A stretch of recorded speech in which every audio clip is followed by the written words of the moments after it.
ভারতের যে মনের বাসনাটা আছে এটা অনেক কমে যাবে, কারণ সে তখন জানে এই আগুনে হাত দিলে হাত পুড়বে, সুতরাং সে আগুনে হাত দিবে না। আর শুধু ভারতের কথা কেন বলছি, একই সাথে মিয়ানমারও সিধা হয়ে যাবে।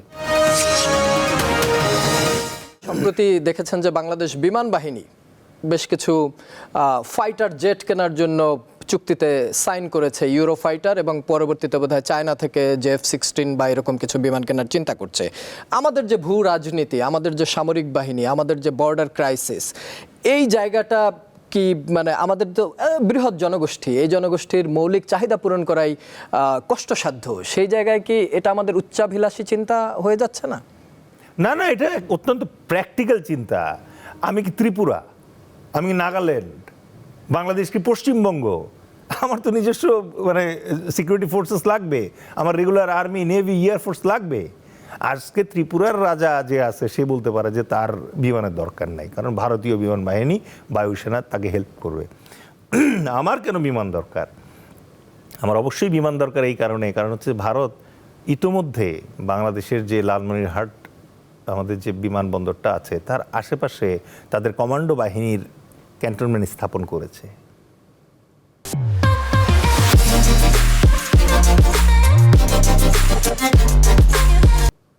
তারা অলরেডি ত্রিপুরা এবং অন্যান্য এলাকায় তাদের শক্তি সঞ্চয় করছে। তো এর দ্বারা তারা আমাদেরকে তো বাধ্য করছে আমাদের নিজের দেশের স্বাধীনতা, সার্বভৌমত্ব এবং ভৌগোলিক অখণ্ডতা যেটা আছে সেটা রক্ষা করার জন্য আমরা তো চেষ্টা করবই। এবং তার প্রেক্ষিতেই আমরা যেটা করতেছি, 4th জেনারেশনের আমরা যে J-10C কেনার চেষ্টা করতেছি চায়না থেকে, এর সাথে 4.5 জেনারেশনের আমরা ইউরো ফাইটার যেটা আছে ওটা কেনার চেষ্টা করছি। এই দুইটার কম্বো যদি আমাদের এখানে আসে, প্লাস আমাদের রাডার এবং আমাদের অন্যান্য যে জিনিসগুলো পারচেসগুলো আছে, এই জিনিসগুলো যদি কম্বিনেশন ক্রিয়েট হয়, তাহলে আমার ধারণা ভারত একটা উপযুক্ত শিক্ষা পাবে। শিক্ষাটা কি না, ভারতীয় মানে ভারতকে আমরা পরাভূত করব যুদ্ধে, অথবা ভারতের মানে ভূমি দখল করার চেষ্টা করব, সেই ইচ্ছা আমাদের কখনো নাই। কিন্তু ভারত যে প্রবণতাটা শো করছে তাতে মনে হচ্ছে ভারত বোধহয় বাংলাদেশে যে কোনো মুহূর্তে সামরিক একটা আক্রমণ, সার্জিক্যাল স্ট্রাইক কিছু একটা করার চেষ্টা করতে পারে। যদি ওরকম কিছু হয়, আর তখন যদি আপনার এই কম্বোটা থাকে, Eurofighter plus J-10C plus your submarine and radar and other things অ্যান্ডস, দেন ওই ভারতের যে মনের বাসনাটা আছে এটা অনেক কমে যাবে, কারণ সে তখন জানে এই আগুনে হাত দিলে হাত পুড়বে, সুতরাং সে আগুনে হাত দিবে না।